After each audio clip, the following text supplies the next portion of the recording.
Shalom, muy buenas tardes a todos mis amigos y hermanos. Bienvenidos una vez más al ministerio Por Amor de Sion No Callaré. Hoy traemos un nuevo estudio semanal que es la Parashá número 15, que tiene el siguiente título. Es la Parashá Bo, que quiere decir ven. Y esto lo encontramos en el libro de Shemot, Éxodo, capítulo 10, desde el verso 1 hasta el capítulo 13-16. También tenemos la Haftará, los profetas, en el profeta Jeremías, capítulo 46, desde el verso 13-28. Y antes de entrar en el estudio, vamos a recitar las bendiciones para el estudio de la Torá. Birjot HaTorah. Baruch atah Adonai Eloheinu melech haolam asher kishanu memizvotav vetzitvanu la'asov vedivrei Torah. Bendito eres tú, Adonai, nuestro Elohim, Rey del universo, que nos santificas con tus mandamientos y nos ordenas sumergirnos y ocuparnos en las palabras del estudio de la bendita Torah. Bueno, amados hermanos, vamos a hacer un pequeño recordatorio de la Parashá Va'era para ubicarnos, y vamos a ver qué sucedió para refrescar un poquito. El Eterno mostró su gran poder en la Parashá Va'era con las primeras 7 plagas para libertar a su pueblo de Israel con mano fuerte y brazo alzado, utilizando a Faraón para que todos los prodigios del Eterno fueran manifestados en la tierra de Misraim. Este rey malvado tenía un gran orgullo y además de eso tenía soberbia, era egocéntrico, pues como expliqué en el estudio pasado, los faraones creían que eran dioses y creían que nada ni nadie les podía vencer. Pues además de esto tenían magos, hechiceros, brujos, siendo una de sus armas espirituales, las cuales el pueblo temía. Moshe Rabenu confrontó, siendo un simple pastor, con todos los poderes físicos a este supuesto Dios, estos poderes físicos, espirituales e idolátricos de Egipto, proclamando el mensaje de redención a Faraón. Pero este rey cada vez se endurecía más y su corazón no paraba de evadir a Moshe, hasta que llegó un momento que ya no hubo marcha atrás para su arrepentimiento. Así que vemos que después de la 6ª plaga, el Eterno tomó control de su ser, de su espíritu, endureciéndole una vez que Faraón había condenado su alma para siempre por la dureza de corazón, por la soberbia, el ego y el orgullo de su carnalidad. En la Parashá Va'era, el Eterno mostró su gran poder para libertar al pueblo de Israel con mano fuerte y brazo alzado. Esto es el resumen que el Eterno quería proclamar su gran nombre sobre toda la tierra, demostrando que Él verdaderamente era Elohim. Ese es el resumen de la Parashá Va'era. Para que podamos entrar ya de pleno, entramos en la Parashá Bo y vamos a leer desde Éxodo capítulo 10, versos 1 y 4. Y ya entramos en la Parashá Bo. Y dijo el Eterno a Moshe: Ve a Faraón, pues yo he hecho endurecer su corazón y el corazón de sus siervos para dar en medio de ellos estas señales mías, para que cuentes a oídos de tus hijos y de los hijos de tus hijos lo que yo ejecuté en Egipto, y mis señales que puse entre ellos, para que sepáis que yo soy Yud Hei Vad Hei. Moshe y Aarón se presentaron ante Faraón y le dijeron así: Así dice el Eterno, el Elohim de los hebreos: ¿Hasta cuándo rehusarás humillarte en mi presencia y dejar partir a mi pueblo para que me sirva?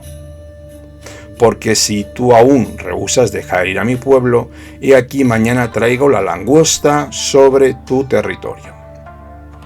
Aquí entramos ya en la octava y en la novena plaga. Así empieza la escritura. Moshe ve a Faraón, el Eterno envía a Moshe una vez más a Faraón, confirmándole que el Eterno ha hecho endurecer su corazón, y a todos sus siervos. Aquí seguimos viendo el trabajo en equipo, el cual Moshe necesitaba. Y obviamente ese trabajo es liderado por Adonai Sebaot, el Dios de los ejércitos. Moshe ejecuta ese trabajo bajo la mano poderosa de Elohim. Esto nos muestra la dependencia del ser humano sobre el creador del universo, el Boré Olam. Nada que hagamos lo debemos hacer solos o en nuestras propias fuerzas. Será inútil. Siempre debemos ser dependientes de Elohim en cada segundo de nuestras vidas. En el verso 2, el Eterno le dice a Moshe para que estas cosas les sean contadas de generación en generación a tus hijos. O sea, para que sea un recordatorio, para que sepan los prodigios de poder que Él es Elohim, proclamando su gran nombre por toda la tierra y derribando toda la idolatría y los falsos dioses de Egipto. Esta salida del pueblo de Israel simboliza la liberación de Satanás, la liberación del pecado y el mundo por medio de Yeshua HaMashiach. Hay que contar a los hijos, a nuestros hijos, nuestra experiencia de salvación por medio del Mesías. Los padres tienen que transmitir estas verdades a sus hijos, de donde nos sacó el Eterno, de los lugares de oscuridad. Esto es algo muy importante, la tarea de transmitir la fe. La fe hebrea no cae solamente sobre los padres, sino también sobre los abuelos, como está escrito en el libro de Joel, capítulo 1, verso 3, que lo voy a leer. Dice así: contadlo a vuestros hijos, y vuestros hijos a sus hijos, y sus hijos a la siguiente generación. La tradición de pasar la revelación de padres a hijos es la que ha mantenido vivo al pueblo de Israel de generación en generación. Amados, nunca debemos de olvidar estos hechos, para que siempre podamos meditar en ello durante nuestros días que podamos vivir aquí en la tierra. Y también tenemos en Devarim 6 y 7 que dice estas palabras: y estas palabras que yo te mando hoy estarán sobre tu corazón, y diligentemente las enseñarás a tus hijos, y hablar de ellas cuando te sientes en tu casa, y cuando andes por el camino, cuando te acuestes y cuando te levantes. Esto, como bien sabemos, es parte del Shema. Es algo que cada día se debe de repetir 3 veces: al amanecer, al atardecer y antes de irnos a dormir. Como padres, amados, tenemos la obligación de transmitir las enseñanzas del Eterno para que su nombre sea glorificado en la tierra. Nos debemos de ocupar de la educación espiritual de nuestros hijos, pues si no lo hacemos nosotros, lo hará otra persona. Y aquí es cuando empiezan los problemas. Esto lo confirma el libro de Proverbios, capítulo 22, verso 6, con esas palabras. Mira lo que escribe aquí el rey Salomón: instruye al niño en su camino, y aun cuando fuere viejo, no se apartará de él. Esta acción de enseñar, recordar e instruir a los más jóvenes es un hecho terapéutico para todos los creyentes, donde vivamos y tengamos la relación con nuestro Redentor. Esto además es una herencia espiritual que ha sido dada a todos los que aman a Yeshua HaMashiach como su Redentor dentro del pueblo de Israel, donde hay un amplio rebaño de tribus, pueblos y naciones decretados por Adonai por gracia. Continuamos con los versos 7 y 11 del capítulo 10. Vamos a leerlos. Los siervos de Faraón dijeron: ¿hasta cuándo nos ha de ser esto por lazo? Deja que esta gente vaya y sirva al Eterno su Elohim. ¿No acabas de entender que Egipto se está destruyendo? Entonces hicieron volver a Moshe y a Aarón ante Faraón, el cual les dijo: andad, servid a Yud Hei Vad Hei vuestro Elohim, indicando quiénes tienen que ir. Moshe respondió: nos iremos con nuestros jóvenes y con nuestros ancianos, con nuestros hijos e hijas. Nos iremos con nuestras ovejas y vacadas porque tenemos una festividad para el Eterno. Y él le respondió: así el Eterno esté con vosotros, no os dejaré partir con vuestros pequeños. Ved cómo vuestras malas intenciones están a la vista. No será así. Id ahora vosotros, los varones, y servid a Yud Hei Vad Hei, pues esto es lo que buscáis. Y los echaron de la presencia de Faraón. Nuevamente podemos ver la dureza del corazón de Faraón. Ya incluso sus siervos, magos y consejeros veían que estos hechos que ellos no podían contener con sus artes mágicas, satánicas, ellos aconsejaban a Faraón de dejar ir a los hebreos. Ellos se dieron cuenta de que el Dios de los hebreos era mucho más poderoso que toda la hechicería que había en Egipto. O sea, dejar ir a los hebreos era para quitarse estas plagas que estaban destrozando la tierra de Misraim. Faraón parece retroceder, dejando marchar así a los esclavos. Esto es lo que parece. Pero cuando Moshe les dice las condiciones que saldrían sobre todo el pueblo con los animales, niños, ancianos, mujeres, hombres, Faraón nuevamente rechaza la partida de los Bené Israel, tratando de dividir al pueblo para que volviera, limitando solo a los hombres a salir y hacer sacrificios de esta santa convocación para purificar a su pueblo. Tenemos que recordar que Israel estuvo y estaba en aquel momento durante 400 años impuros porque se habían asimilado con las costumbres e idolatría y dioses paganos de Egipto.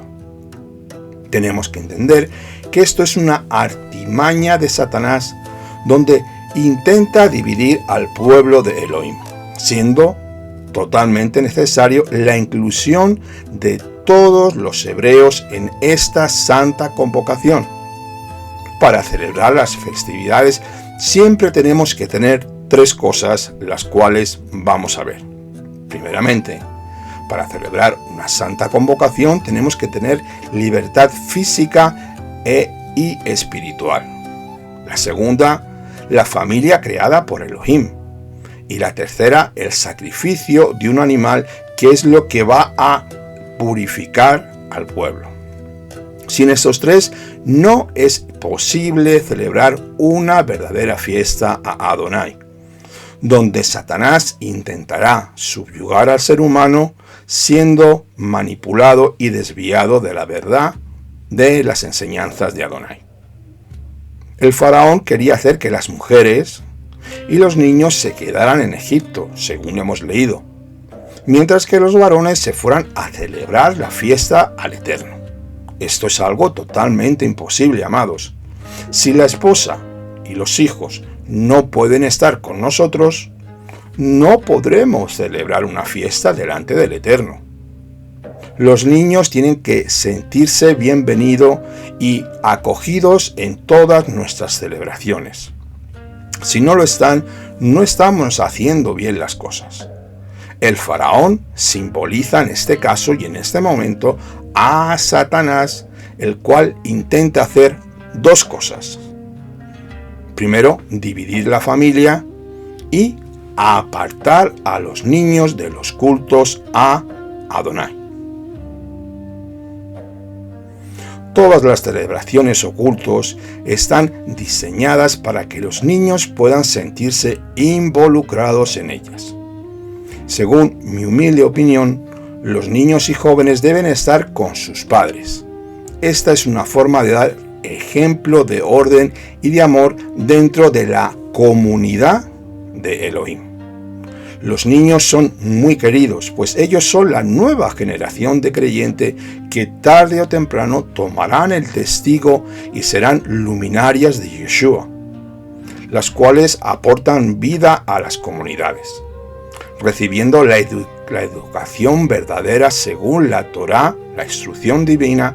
El ejemplo que nosotros como padres debemos dar es la santificación y el orden con el Eterno para que se nos tenga como referencia espiritual, para que nuestros hijos puedan mirar y decir: yo quiero ser como mi padre. Yeshua se refirió a ellos en el libro de Marcos capítulo 10, versos 13 y 16, con estas palabras habló así nuestro rabino celestial. Y le traía los niños para que los tocara, y los discípulos los reprendieron. Pero cuando Yeshua vio esto, se indignó, se enfadó y se molestó con ellos y les dijo: dejad que los niños vengan a mí, no se lo impidáis, porque de los que son como estos es el reino de Elohim.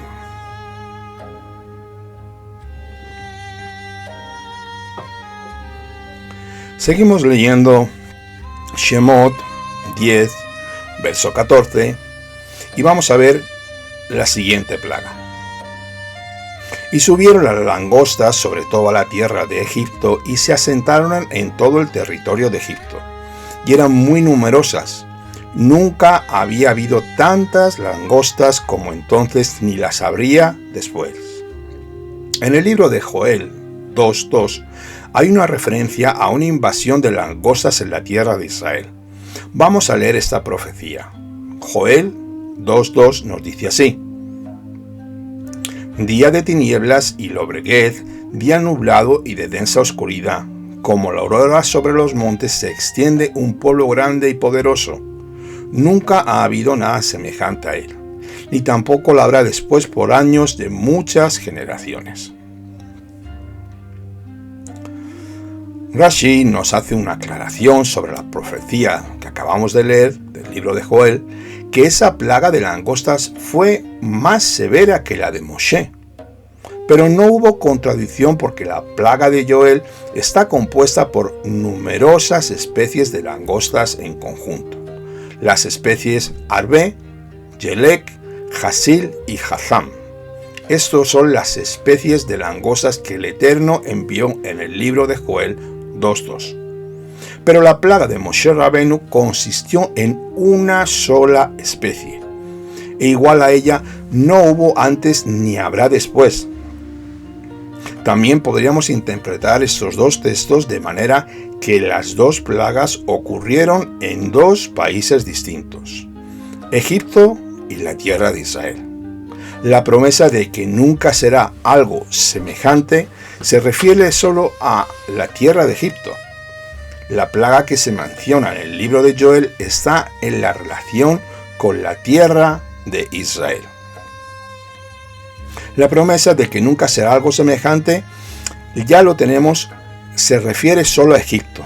La plaga que hemos leído del libro de Joel está en relación con la tierra de Israel. Eso también se refleja en el libro de Revelación como un hecho profético que ha de acontecer, un paralelismo para los tiempos finales. Revelación 9, del 1 al 11, dice esto. Ahí habla sobre estas cosas, que también habrá una plaga de langostas. Seguimos con la escritura, Shemot 22 y 23.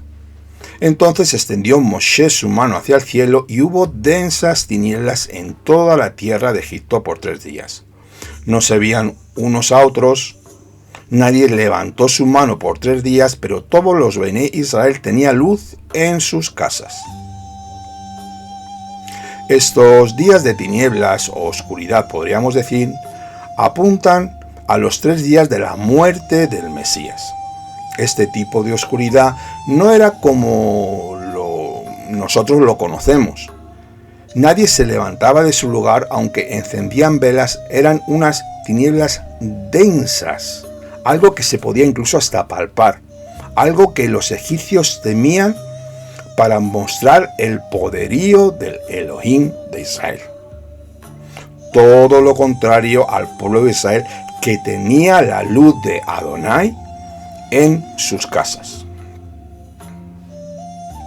Esto nos da una enseñanza que los hijos de la luz, que somos los que creemos y hemos aceptado a Yeshua HaMashiach en nuestro corazón, andamos en la luz, y los hijos de las tinieblas están esclavizados por ellas. Tenemos que entender, como todos sabemos, que hay 2 reinos espirituales. El reino de la luz, donde gobierna Akadosh Baruj Hu, bendito sea su glorioso nombre, sobre los cuales andan en la obediencia. Y tenemos el otro reino, el reino de las tinieblas, donde reina Satanás sobre aquellos que andan en desobediencia. Los que se encuentran en el reino de las tinieblas podrán pasar de allí al reino de la luz, como está escrito en el Salmo 107, versos 10 y 15, que lo voy a leer para ti. Moradores de tinieblas y de sombras de muerte, prisioneros en miseria y en cadenas, porque fueron rebeldes a las palabras de Elohim, y despreciaron el consejo del Altísimo. Humilló pues sus corazones con trabajos, tropezaron y no hubo quien los socorriera.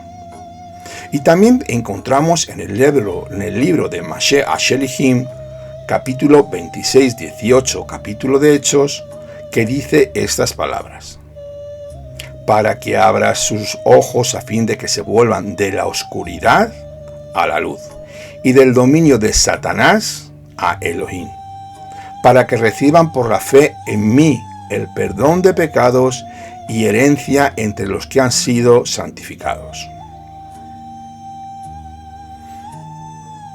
Nos vamos ya al capítulo 11, verso 6, y dice así: y habrá gran clamor en toda la tierra de Misraim como nunca antes lo ha habido y como nunca más lo habrá.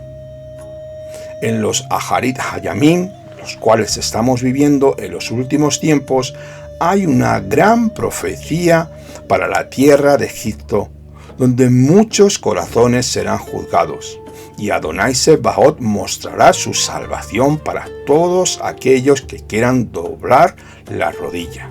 Esto lo tenemos en el profeta Isaías, capítulo 19, verso 22. Mira lo que dice: y Adonai herirá a Egipto, herirá, pero sanará.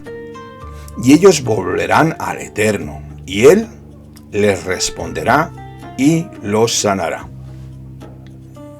En Isaías 11:15, el Eterno destruirá la lengua del mar de Egipto.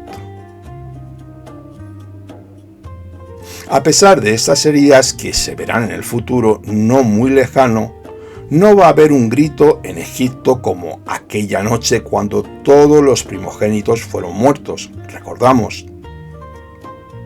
Debemos recordar este hecho. Este hecho fue un clamor de todos los egipcios viendo que su primogénito morían en sus brazos, llenos de dolor, llenos de indignación contra Faraón. ¿Por qué?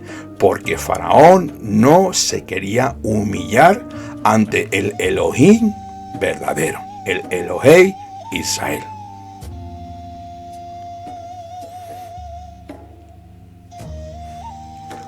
Vamos ya al capítulo 12 y leemos desde el verso 1 hasta el verso 6 con estas palabras, y entramos en la muerte de los primogénitos.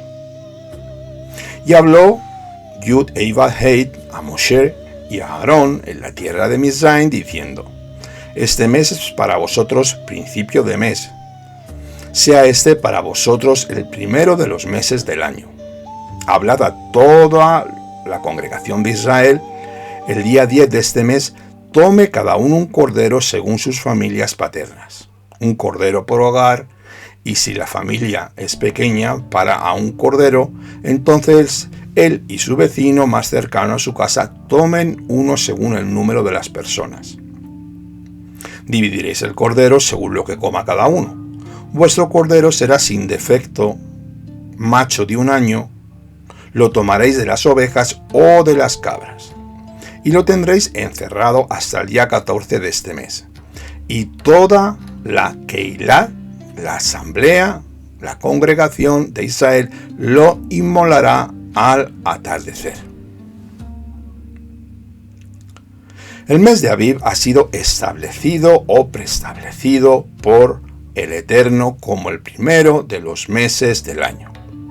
Este mes coincide más o menos con la última mitad de marzo y la primera mitad de abril, podríamos decir, según el calendario romano. La palabra Aviv significa espigas verdes. En la Edad Media esta palabra tomó el significado de primavera y así es usada en el mundo hebreo moderno. En el mes de las espigas verdes, el de primavera, los Bené Israel que salieron de Egipto tomaron esto así. Este es el mes de la redención. La redención es el inicio ¿de qué? Del programa de salvación de Adonai. Todo empieza con el sacrificio del Cordero, cuya sangre libera de la muerte. Después viene la libertad de la esclavitud. Todo el programa de salvación está revelado en las fiestas de Hashem. Y por esto este mes tiene que ser el primero del año. Obviamente es el más significativo y el más grandioso donde tú recibes la salvación. ¿Para qué? Para que el programa esté en el orden correcto y no debemos alterar el orden de los meses con la redención del Eterno, si no, no podremos entender las santas convocaciones. El mes que antes fue el primero, de repente es considerado como el séptimo hoy en el judaísmo. Y esto es totalmente erróneo. El mes de Tisri, que antes era el primer mes y llegó a ser el séptimo. Pero Adonai dijo así: para vosotros es así. El mes primero es el mes de Aviv. Pero los demás no lo van a ver así porque no son parte de la redención. Discúlpenme que puede haber mucha gente que esto no lo reciba. Nosotros como creyentes tenemos que estar ceñidos a la escritura de la bendita Torá, la cual es la lámpara que ilumina nuestros pies, lumbrera a nuestro caminar, como dice la escritura. No podemos guiarnos por los escritos de hombres antes que la palabra dictada por la boca de Akadosh Baruj Hu. Estamos cambiando y manipulando la escritura según nuestro entendimiento humano. Recordemos que muchos de nuestros hermanos de la casa de Yehudá, que tienen puesto todavía ese velo, escribieron los libros de sabiduría judía. Ellos no tienen el Ruach Adonai. Y algunos de los escritos de estos libros no pasan el filtro de la Torá del Eterno, pues no coinciden con los textos bíblicos. Amados hermanos, amadas hermanas, debemos ser muy cuidadosos de cambiar lo ordenado por el Eterno a las enseñanzas que no pasan el filtro de la Torá. Y podemos cambiar la verdad bíblica por la tradición rabínica. Esto es algo peligroso. Con esto no quiero decir que excluyamos todos los textos de sabiduría. Solo la escritura dada por Elohim es Emet, es verdadera. Un mes bíblico siempre empieza con la luna nueva. Según la bendita Torá, el primer mes Aviv tiene que caer en primavera, cuando la cebada está lista para ser cosechada, en Eretz Israel. Tenemos que recordar que todas las festividades están fechadas y datadas en la tierra de Israel. los que estamos en la diáspora tenemos que seguir cuándo se viven y cuándo se fechan las santas convocaciones, Mikra Kodesh en hebreo, para que podamos seguirlas. Si nos regimos solo por el año lunar, con 354 días, que no sigue el ciclo de la naturaleza, la primavera no caería en el mismo mes cada año. Y si seguimos solamente el año solar, no podríamos celebrar las festividades, según la luna nueva, como manda la Torá. Tenemos que tener una combinación entre la luna y el sol. El verso 3 nos dice así: el día 10 del mes de Aviv, o si lo quieres llamar Nisan, también puede ser, fue tomado un cordero para cada casa donde se iba a comer. Vamos a entrar en esto porque es muy interesante. El 10 de Aviv, Yeshua entró en Jerusalén. Recordemos, nos vamos ahora a los tiempos de Yeshua, montado sobre un asno, donde fue recibido como Melech HaMashiach.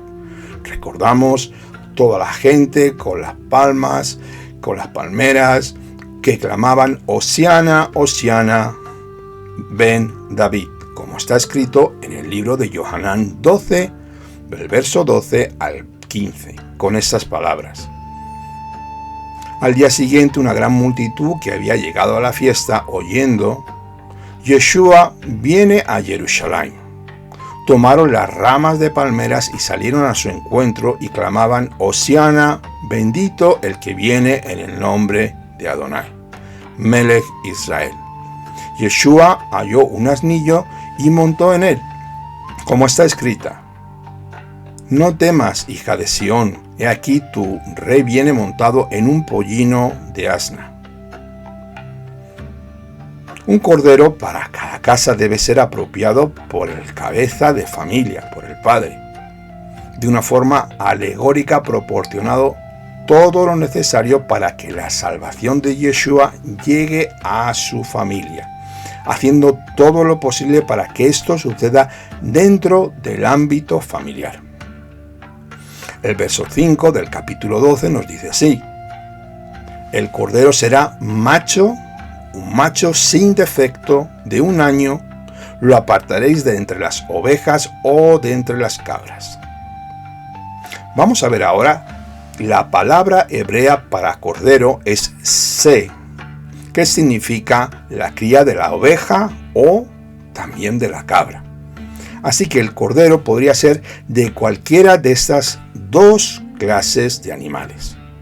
Así podemos entender, y además con esto aprendemos, que el Mesías sufriente hace las dos funciones de cordero y de macho cabrío, de morir para liberar a los primogénitos de su muerte y para quitar el pecado del pueblo de Israel.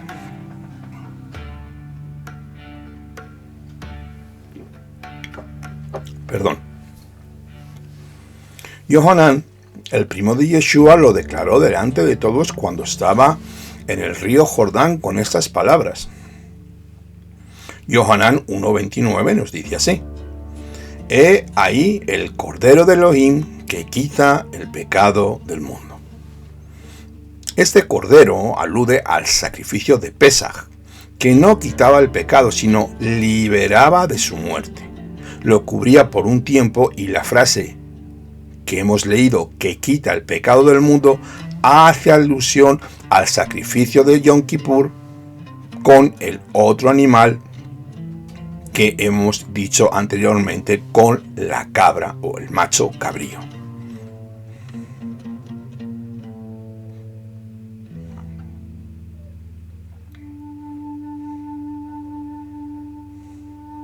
Las dos cosas para llevarnos después de la redención final al Gan Edén. Esto tiene un misterio. Durante el milenio que viviremos con Yeshua, este sacrificio profético, el cual estaba preparado desde antes de la fundación del mundo, recordamos la escritura, el cordero que fue inmolado desde antes de la fundación del mundo, La redención del pecado y los pecados del mundo solo pueden venir por un sadik, por un justo. Según mi humilde entender, Elohim mismo se hizo carne, tomando forma de hombre para ser llevado al madero. Pues solo Él no tiene pecado, y Él es el único capaz de ser fiel y cumplir los pactos en su totalidad, cumplir los juramentos y las promesas hasta el final. Así que por la sangre del Cordero hemos sido acercados a la misericordia y a la gracia de Elohim, como nos dice Simón Kefa en su primera epístola con estas palabras, capítulo 1, del 18 al 20. Sabiendo que no fuisteis redimidos de vuestra vana manera de vivir, heredada de vuestros padres con cosas perecederas como oro o plata, sino con la sangre preciosa, como de un cordero sin tacha y sin mancha, la sangre de Yeshua el Mesías, porque Él estaba preparado desde antes de la fundación del mundo, pero se ha manifestado en estos últimos tiempos por amor a vosotros. Debemos recordar que cuando Simón Kefa habla y escribe sus epístolas, esta epístola habla a los de la diáspora, a los que están fuera de Israel, o sea, a Efraín, a su pueblo, a sus hermanos. También, como he explicado en otro de mis estudios, el creador del universo es un ser atemporal que vive fuera de las 4 dimensiones creadas para el ser humano. Y cada cosa que sucedió, sucede y sucederá, Adonai ya las ha vivido, está viviendo y las vivirá en todos sus aspectos proféticos y actuales. Así que el sacrificio del Cordero de Elohim, que fue inmolado antes de la fundación del mundo, la verdad es que Yeshua el Mesías fue designado 4000 años antes de su muerte, que corresponden a los 4 días, para ser sacrificado por todos y para todas aquellas personas que estaban inscritas en el libro de la vida desde antes de la fundación del mundo, como nos lo relata el libro de Revelación, capítulo 13, verso 8, con estas palabras. Y le adoraron todos los que moran en la tierra, cuyos nombres no han sido escritos desde la fundación del mundo, en el libro de la vida del Cordero que fue inmolado. Cada persona se inscribe en el libro de la vida para comer del Cordero 4 días antes de su sacrificio. Y ese mismo Cordero, en hebreo, es asignado para ser sacrificado 4 días antes. Leemos la carta que Rabbi Shaul escribió en el libro de Efesios, capítulo 1, verso 3 al 7, con estas palabras. Bendito sea Elohim y Abba de nuestro Señor Yeshua, el Mashiach, que nos ha bendecido con toda bendición espiritual en los lugares celestiales en el Mesías. Según nos escogió, nos inscribió en la lista para poder comer del Cordero. Esto es una anotación que hago yo para que entendamos lo que está diciendo Rabbi Shaul. Y ahora sigo con la escritura. En él antes de la fundación del mundo, 4000 años antes, que corresponden a 4 días. Esta es la otra anotación que hago para que fuéramos santos y sin mancha delante de él. En amor nos predestinó para adopción como hijos para sí mediante Yeshua el Mesías, conforme al beneplácito de su voluntad, para alabanza de la gloria de su gracia, que gratuitamente ha impartido sobre todos nosotros el amado. En él tenemos redención, Pesaj, mediante su sangre el perdón de nuestros pecados según las riquezas de su gracia. Nos vamos al verso 6 y seguimos con la última plaga, y dice así el Eterno en el capítulo 12, verso 6: y lo guardaréis hasta el día 14 del mismo mes, entonces toda la asamblea de la congregación de Israel lo matará al anochecer. Aquí estamos hablando de la muerte del cordero, cómo debe ser, y lo guardaréis hasta el día 14 del mismo mes, entonces toda la asamblea de la congregación lo matará al anochecer. Este hecho sucedió con nuestro rabino celestial Yeshua después que entró en Jerusalén el 10 de Aviv montado en un pollino, donde todos le aclamaban como Mashiach ben David Melech Israel. Baruch haba b'shem Adonai, bendito el que viene en el nombre del Señor. Todos conocemos esas palabras. Después de esto, ¿qué sucedió? Después fue probado durante 4 días por los escribas y fariseos. Se le hicieron muchas preguntas sobre la Torá, preguntas sobre la moral de la Escritura. También le probaron sobre si el tributo era lícito de darlo o no a César, sobre la resurrección, sobre el gran mandamiento. Yeshua, nuestro rabino celestial, fue probado en todo, intentando los seres humanos, intentando encontrar algún error o fallo. ¿Para qué? Para descalificarle como Mashiach y Cordero de Elohim, intentando cuestionar su autoridad, porque esto no tiene otro sentido. Lo leemos en Matillahu, capítulo 22, verso 15, para que confirmemos y nos apoyamos en la Escritura. Matillahu 22:15 nos dice así: entonces se fueron los fariseos y deliberaron entre sí cómo atraparle, sorprendiéndole en alguna palabra. Esto fue durante esos 4 días después que Yeshua entró en Jerusalén, cuando el pueblo clamaba Hosiana, Hosiana ben David, que necesitaban salvación y liberación. El pueblo clamaba por el Mesías. El pueblo de Israel tenía sobre sí la responsabilidad de sacrificar el Cordero de la Redención, como hemos leído en el verso 6. Por lo tanto, no fue un fracaso lo que sucedió con Yeshua. Todo estaba profetizado en el plan divino para la salvación del mundo. Todo estaba predestinado ya para que Yeshua, según la bendita Torá, Kefa lo describe en Mashiach Shelihim con estas palabras, capítulo 2, verso 23. Mira lo que dice Simón Kefa: a este, entregado por el plan predeterminado y el previo conocimiento de Elohim, clavasteis en un madero por manos de impíos y le matasteis. Así que todo el pueblo de Israel cumplió su papel de sacrificar al Cordero. Lo mismo que estamos viendo en el libro de Éxodo, cuando todo el pueblo tenía que sacrificar el Cordero, lo estamos viendo en los tiempos de Yeshua, para su propia redención y salvación del mundo, después de la resurrección de Eleazar, siendo profetizado por Caifás sin saber lo que decía. Mira, aquí es donde ya Yeshua fue condenado por los sacerdotes.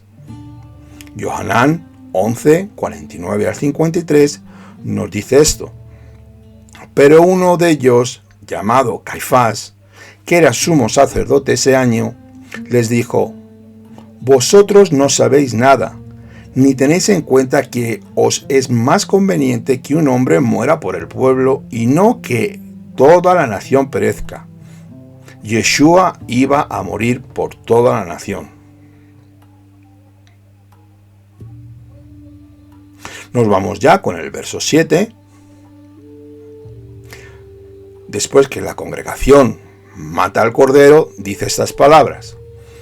Leemos del 7 al 12. Luego tomaron de la sangre y la pondrán sobre las 2 jambas y el dintel de las casas en que lo coman, y aquella noche comerán la carne asada a fuego con panes sin levadura. Con hierbas amargas lo comerán. No comáis de él nada crudo ni hervido en agua, sino asado al fuego, tanto su cabeza como sus patas y sus entrañas. No dejéis nada de él para mañana ni para el día siguiente. Lo que sobre de él en la mañana siguiente lo quemaréis en el fuego. Y así habréis de comerlo, ceñidos vuestros lomos, vuestras sandalias en vuestros pies, y vuestro cayado en vuestra mano. Y lo comeréis apresuradamente en el Pesach de Adonai. Y durante esa noche yo pasaré por la tierra de Egipto, y heriré a todo primogénito en la tierra de Egipto, desde el hombre hasta la bestia, y ejecutaré juicios contra todos los dioses de Egipto. Yo, Yud, Hei, Vav, Hei. La sangre que se iba a poner sobre las jambas, sobre las puertas, representaba la sangre del cordero Yeshua, colgado en un madero. Tenemos como referencia espiritual en el Brit Hadashah, Yohanan 19:30. El sacrificio de Pesach no se puede comer de día. Para asarlo, en el tiempo del segundo templo se usaba una estaca de madera de granado que atravesaba al animal desde la boca hasta el ano. Los intestinos fueron colocados en el interior después de haber sido lavados. Necesitamos tres ingredientes más importantes de Pesach son, obviamente, el cordero sacrificado y asado, solo permitido en Jerusalén, según Devarim 16, 5 y 6, matzá, el pan sin levadura, que puede ser de trigo, de cebada, de espelta, de avena o de centeno, de esos 5 cereales, y necesitamos las hierbas amargas como acabamos de leer, las cuales son válidas la lechuga, la escarola, el perifollo, erinquio y hierbas amargas generalmente. En la celebración de Pesach, la Pascua hebrea, cada uno debemos examinarnos como si hubiéramos salido de la tierra de Egipto, recordando de generación en generación los hechos de Adonai y sus grandes prodigios, como usó su gran misericordia y amor hacia su pueblo Israel, sacándolo de ese yugo de esclavitud hacia la libertad. Yeshua, en la cena de Pesach, narrada en el Brit Hadashah, en los escritos mesiánicos, vemos como Yeshua usaba copas de vino. Esto nos enseña que él se sometía a una nueva tradición que fue introducida en la celebración por los jueces de Israel de la época. Yeshua usa la tercera de las 4 copas y la aplica sobre sí. Vamos a leer el texto de Hillel, Lucas 22:20, con estas palabras. De la misma manera, tomó la copa después de haber cenado, diciendo: esta copa es el nuevo pacto en mi sangre, que es derramada por vosotros. Y también tenemos en Yohanan 6, 48, 59, que dijo esas palabras: yo soy el pan de vida, vuestros padres comieron el maná en el desierto y murieron. Este es el pan que desciende del cielo, para que el que coma de él no muera. Yo soy el pan vivo que descendió del cielo. Si alguno come de este pan, vivirá para siempre, y el pan que yo también daré por la vida del mundo es mi carne. Si no coméis la carne del Hijo del Hombre y bebéis su sangre, no tenéis vida.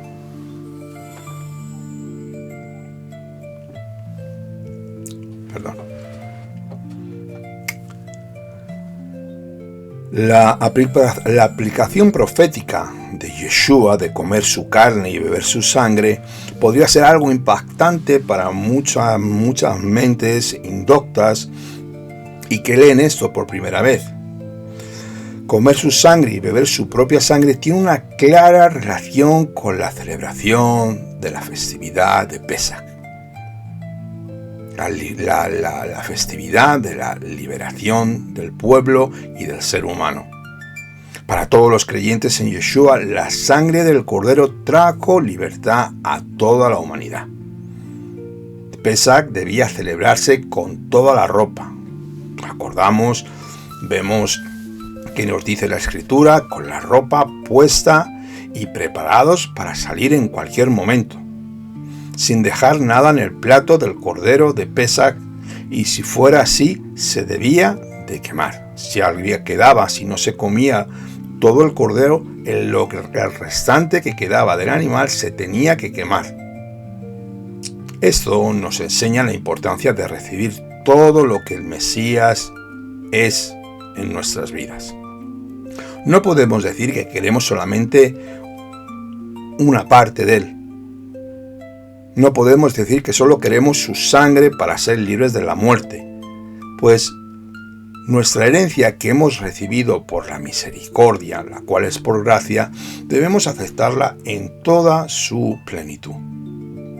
Todo esto es necesario para poder llegar a la madurez espiritual en la relación con Avinu Sheba Shamayim, nuestro Padre que está en los cielos. Cuando aceptamos todo lo dado del Mesías, aceptamos y ceñimos la sujeción en la carne, luchando contra el pecado. Rabbi Shaul nos dice esto en el libro de Efesios capítulo 2, verso 15. Está escrito, aboliendo en su carne la enemistad, la ley de los mandamientos, expresados en ordenanzas para crear en sí mismo de los dos un nuevo hombre, estableciendo así la paz. Vamos con el verso 13 de Shemot, capítulo 12. Y la sangre os será por señal en las casas donde estéis, y cuando yo vea la sangre pasaré sobre vosotros, y ninguna plaga vendrá sobre vosotros para destruiros cuando yo hiera la tierra de Egipto. La palabra hebrea para señal es ot, que ya lo hemos tocado en otro de nuestros estudios, pero se ha escrito de una forma incompleta, pues a esta palabra le falta una vav en el medio. Esto nos enseña que aquella sangre fue incompleta para los Bene Israel. La señal completa es la del Mesías, Yeshua, él es el Aleph y Taf. Esa sangre que fue ofrecida en el primer pacto fue algo temporal. Yeshua es el completa todo. Él es el todo porque fue el mismo Elohim que se sacrificó por nosotros. Esto lo tenemos en Revelación capítulo 22, 13. Siendo el 14 y el 15 de Aviv el recordatorio de este hecho de la salida de Egipto, de todas las miriadas y los casi más de 2 millones de personas que salieron de esta tierra que los tenía subyugados.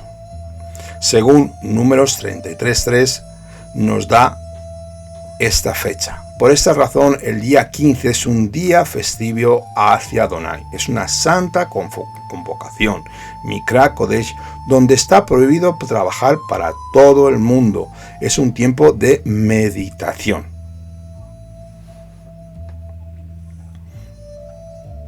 Leemos el verso 14 y 15 de Shemot 12.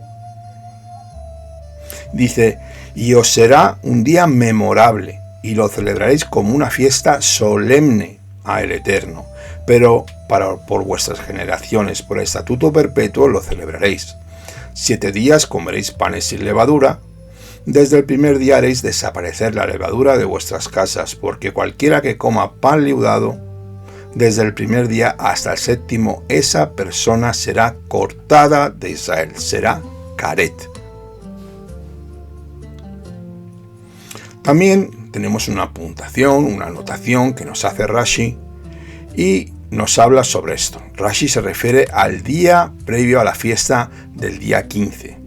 Por esto es llamado aquí primero, día primero, en el sentido de que precede a la fiesta de 7 días. Hay otros ejemplos en las Escrituras cuando la palabra Rishon, primero, tiene el mismo significado. Lo podemos leer en el libro de Jod, capítulo 15, 7. Ahí tampoco está permitido la levadura, el hametz, algo leudado en el momento de sacrificar Pesach, como está escrito en el libro de Shemot 34:25, está totalmente prohibido. Mira lo que dice Éxodo 34:25. No ofrecerás la sangre de mi sacrificio, el cordero de Pesach, con pan leudado, ni se dejará nada de sacrificio de la fiesta de Pesach hasta la mañana. Desde el día anterior tiene que estar quitada toda la levadura. Vamos a ver ahora en las siguientes diapositivas los 4 significados de la levadura en el Brit Hadashah. Aquí tenemos primeramente los 4 significados. Primeramente tenemos la levadura de los fariseos, el cual es la hipocresía. La levadura de los fariseos y los saduceos, las doctrinas falsas, Matillahu 16, 11 y 12. La levadura de Herodes, la soberbia y astucia política, Marcos 8, 15 y Lucas 13, 32. La levadura de malicia y maldad, que es la jactancia, el adulterio, la mentira, o sea, el endurecimiento del corazón, 1 Corintios 5, 6 y 8. ¿Qué nos enseña sobre la levadura referente al pecado? Vamos con la siguiente diapositiva que la vamos a ver. Esta enseñanza sobre la levadura, que es igual al pecado, es un símbolo de pecado. El pecado fue eliminado con la muerte del Cordero de Elohim. Para ser parte de la redención final hay que trabajar meticulosamente para eliminar toda carnalidad, todo pecado en nuestra vida personal, en nuestro ser, en nuestra casa, en nuestra alma. Tenemos a Yeshua, que es el pan sin levadura, sin pecado, que es ofrecido a todo israelita, a todo que tiene hambre y sed de la verdad y de la Torá de Elohim, para que lo reciba personalmente y así sea parte de la redención del pueblo de Elohim.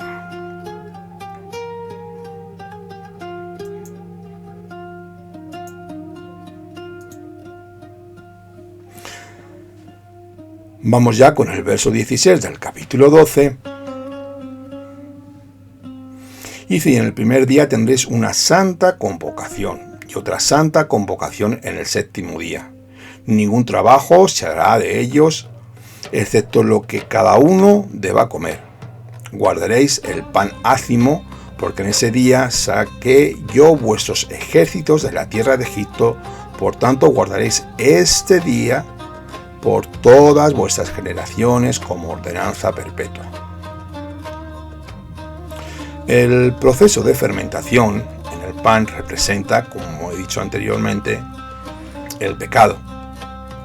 Sabemos que un poco de levadura fermenta y se leuda todo.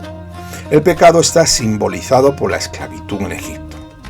La salida de Egipto, la cual ocurrió justo después del sacrificio del Cordero de Pesach, está relacionada con el pan sin levadura, matzá.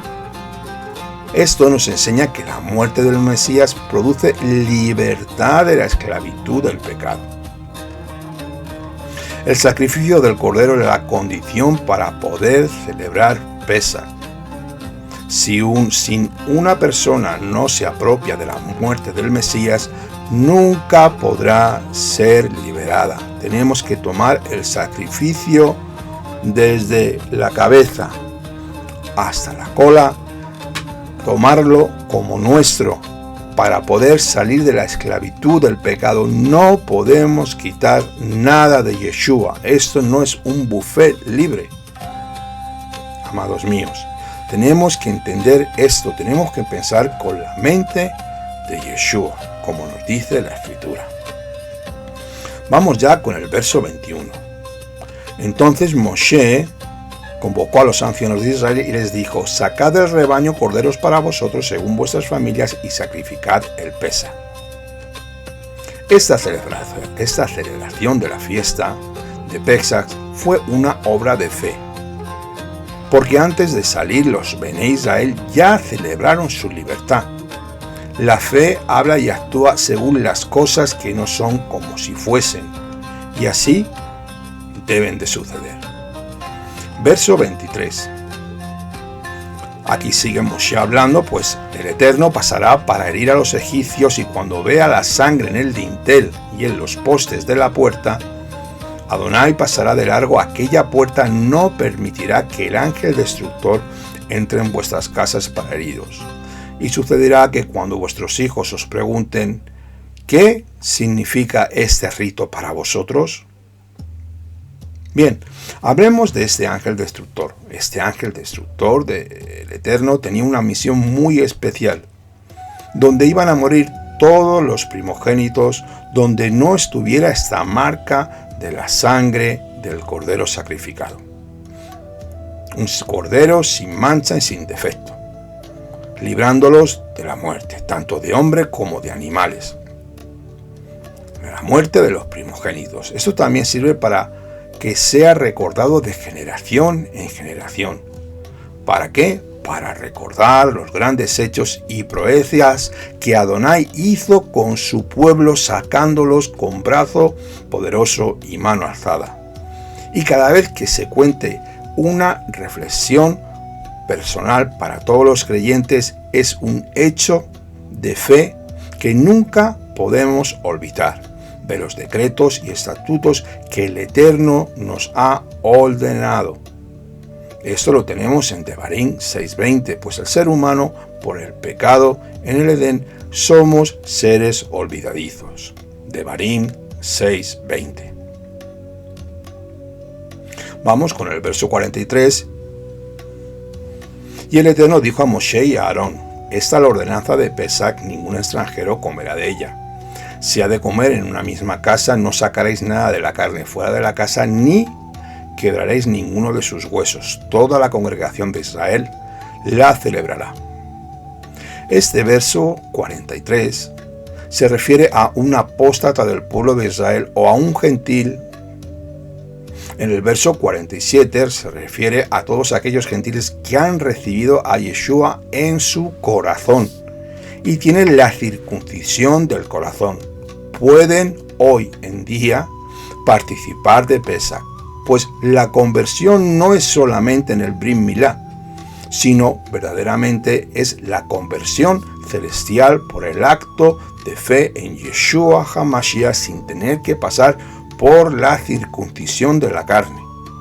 El sacrificio de Yeshua es superior a el sacrificio que el Brit Milá, el cual es la señal del pacto.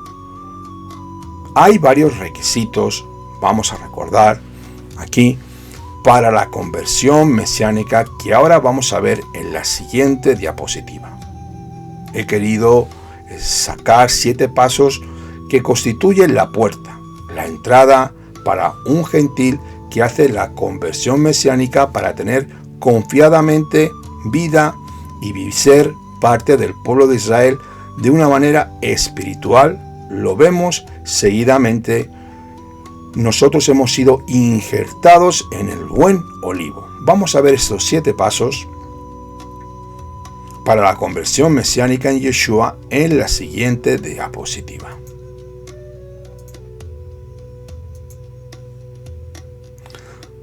Bueno, aquí tenemos los 7 pasos. Primeramente, es obvio, el arrepentimiento de los pecados y la idolatría de las naciones. Tenemos que aceptar el yugo del reino y la bendita Torá, la circuncisión del corazón y la recepción del Ruach HaKodesh, el Espíritu del Santo, de aquel que resucitó Yeshua HaMashiach. Bendito sea su glorioso nombre. tenemos que haber recibido el sacrificio expiatorio en Yeshua, tomarlo completamente tal y como comieron los israelitas en aquel momento en la tierra de Egipto, de una forma integral. También tenemos que tener la emuná shelema, la fe en Elohim, que resucitó a Yeshua de entre los muertos. Este es un punto importantísimo y magistral. Hoy vamos a otros campamentos y otros sitios y nos encontramos un ser puesto en una cruz, en un madero. Yeshua ya no está ahí, Yeshua resucitó y hay gente que se postra e idolatra esas imágenes y no entienden que Yeshua no está ahí. Así que tenemos que entender que Yeshua resucitó y está ahora como Cohen Gadol ministrando en los lugares celestiales e intercediendo por nosotros como sumo sacerdote hasta su regreso a la tierra. También tenemos que confesar que Yeshua es nuestro Adón de nuestra vida. Y tenemos que hacer la tevilá, la purificación por agua, en el nombre de Yeshua HaMashiach. Quiero dejar aquí esta diapositiva para que entendamos la importancia. La tevilá la tenemos que hacer. Tenemos que ser purificados y una vez que entramos en el agua, nuestro viejo hombre termina, se queda ahí saliendo un nuevo ser que ha nacido del Espíritu. Vamos con la siguiente diapositiva.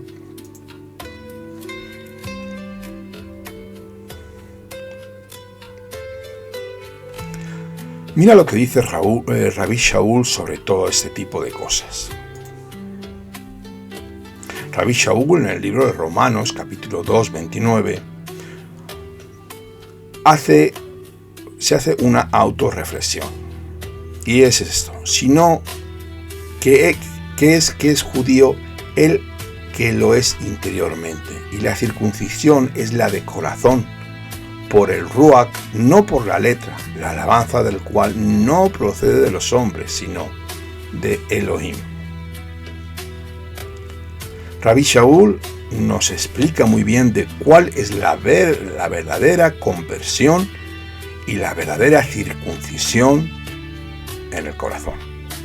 Rabbi Shaul nos dice que el Brit Milá fue ordenado como una señal en los tiempos de Abraham Avinu, pero hoy por el Ruach HaKodesh que nos da ese arrepentimiento y nos lleva a la humildad, nos circuncida con el amor de Yeshua, poniéndolo como nuestro Adón y Señor. También tenemos una escritura que si quieres y no te ha quedado claro, puedes leer Filipenses 3:3. Nos vamos ya al capítulo 13, que dice las siguientes palabras en el verso 2 hasta el verso 8. Conságrame todo primogénito, el primer nacido de toda matriz entre los Bené Israel, tanto de hombre como animal, me pertenecen. Se comerá pan sin levadura durante los 7 días y nada leudado se verá contigo, ni llevará levadura alguna, se verá en tu territorio, y lo harás saber a tu hijo en aquel día diciendo: esto es con motivo de que el Eterno hizo por mí cuando salí de la tierra de Egipto.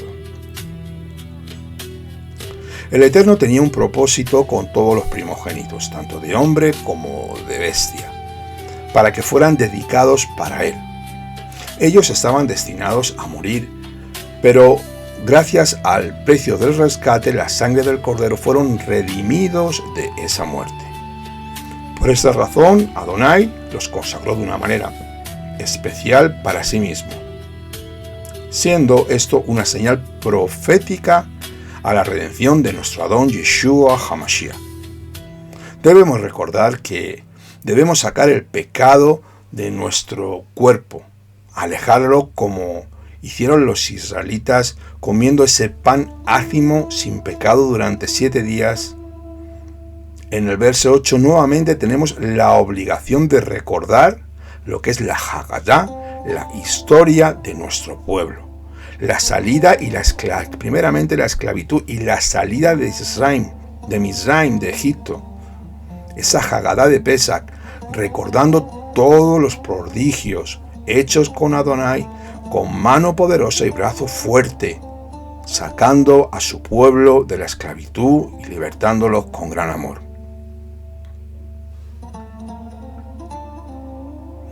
Verso 13 del capítulo 13. Pero todo primer nacido de asno lo redimirás con un cordero o cabrito. Mas si no lo redimes, quebrarás su cerviz, y todo primogénito de hombre de entre sus hijos lo redimirás. El único animal impuro que es redimido es el asno. Este pertenece al Eterno. Necesita ser redimido por el cordero de la esclavitud. Y ya, para terminar, amados creyentes, todo este asunto de los primogénitos, cómo y por qué fueron elegidos, había un propósito especial escondido, siendo a la alusión profética hacia Mesías Yeshua. Recordemos que toda la escritura, desde Génesis, que es el libro con mucha profecía, nos muestra las sombras y los enigmas que el Eterno esconde dentro de las Escrituras. Así que esto es una alusión profética hacia el Mesías Yeshua, que fue hijo primogénito de Miriam, su madre, y por lo tanto pertenecía al Eterno de una manera muy especial. Los primogénitos fueron destinados a ser Kohanim, sacerdotes. Pero por el pecado del becerro de oro en el monte Horeb, recordamos todo lo que sucedió, esto cambió. Y ese derecho fue dado a los levitas. Eso lo tenemos en el libro de Números, Bamidbar, capítulo 3, 12, 41, 45, 8, capítulo 8, 16 y verso 18. Y bueno, con esto vamos a terminar, amados hermanos. Espero que este estudio os haya gustado, que haya sido de edificación y sobre todo que vayamos entendiendo poco a poco lo que el Eterno va haciendo. Aquí está bien claro que el Eterno quería dejar su nombre y derribar todo ídolo, tanto físico como espiritual, en la tierra de Misraim, utilizando cosas sencillas, cosas terrenales, y derribando a las fuerzas espirituales de Satanás. Con esto vamos a cerrar.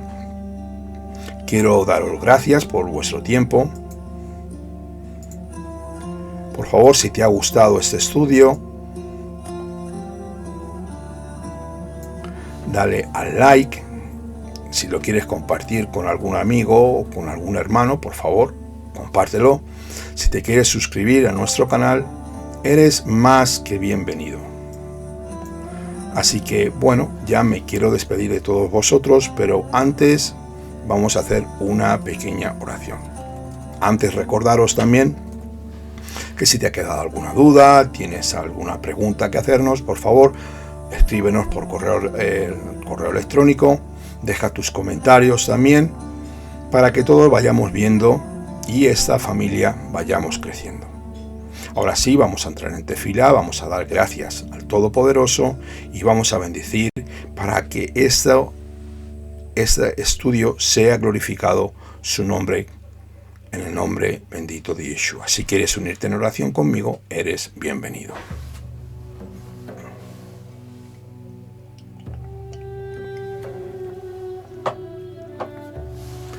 Dios de Abraham, de Isaac y de Jacob, te damos gracias por este día. Bendito eres tú, Adonai Elohei Israel, Avinu Sheba Shamayim, que estás en los lugares celestiales.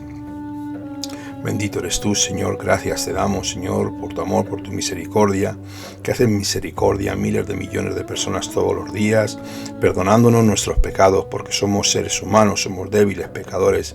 Pero recordamos que por el sacrificio de tu Hijo Yeshua, tú sostienes a tu pueblo, Señor. Que tus promesas son justas, fieles y verdaderas, Señor, y que no dejas caer al justo. Y si caemos, aunque caigamos 70 veces al día, 70 veces seremos levantados. No, Señor, porque nosotros lo merezcamos, sino por tu misericordia y por tus pactos y promesas que tú has hecho. Bendito eres tú, Adonai Elohei Israel, glorioso es tu nombre por siempre. Gracias, Señor, por tu Torá, por tu palabra. Yo pido, Señor, que esta palabra llegue a miles de millones de personas, Señor, para que tu nombre sea glorificado, que sea esparcido como el grano de trigo en la tierra, Señor, y dé fruto en el corazón de todos mis hermanos y hermanas y cada persona que lo escuche, para glorificar tu nombre, Señor, porque nosotros somos los seres humanos como un pensamiento, que venimos y vamos y estamos un tiempo de vida, pero tú eres eterno. Oh Adonai Sebaot, bendito sea tu glorioso nombre. Gracias por el sacrificio de nuestro Adón Yeshua, aquel que nos amó primero, el Ruach del Santo que mora en nuestros corazones, que nos impulsa, Señor, a servirte. Con nuestro corazón circuncidado, con nuestro corazón en obediencia y en el proceso de ir caminando hacia adelante, sirviéndote como lo que somos, sacerdotes del nuevo pacto dentro de tu pueblo Israel. Porque hemos sido injertados en el buen olivo, hemos sido hechos herederos y coherederos en el Mesías Yeshua por los pactos y promesas. Bendito eres tú, Adonai Elohei Israel. Bendigo a tu pueblo Israel, al huérfano, al pobre, a la viuda, al necesitado, al extranjero, a los oprimidos, a los enfermos, Señor. Derrama misericordia según tu voluntad y bendigo a Jerusalén. Jerusalén, Jerusalén, si yo te olvidare, que mi mano diestra se secare y que mi lengua se pegue a mi paladar. Que haya shalom dentro de tus muros, shalom dentro de tus palacios. Por amor a mis hermanos y amigos diré yo, sea el shalom dentro de ti, Jerusalén, ciudad del Rey Mesías. A ti sea toda la gloria, la honra y el poder, Señor. Protege a tu pueblo Israel, Señor. Protege a tu pueblo Israel. Bendito eres tú, Señor, y que abran, Señor, los ojos y que vuelvan al Mesías Yeshua. A ti sea la gloria, la honra y el poder por siempre. A Kadosh Baruj Hu, Beshem Yeshua HaMashiach. Amén. Ve amén. Bueno, amados hermanos, pues nada más, ya solamente despedirme de todos ustedes, que tengan un precioso Shabbat, que dancen, que aprenden mucha Torah, que se amen con el amor de Yeshua y que su nombre sea grandemente glorificado. Así que Shalom Aleichem, Shabbat Shalom y un fuerte abrazo desde España. Su hermano, por amor de Sion, no callaré. Un fuerte abrazo. Kol Tuv. Shalom.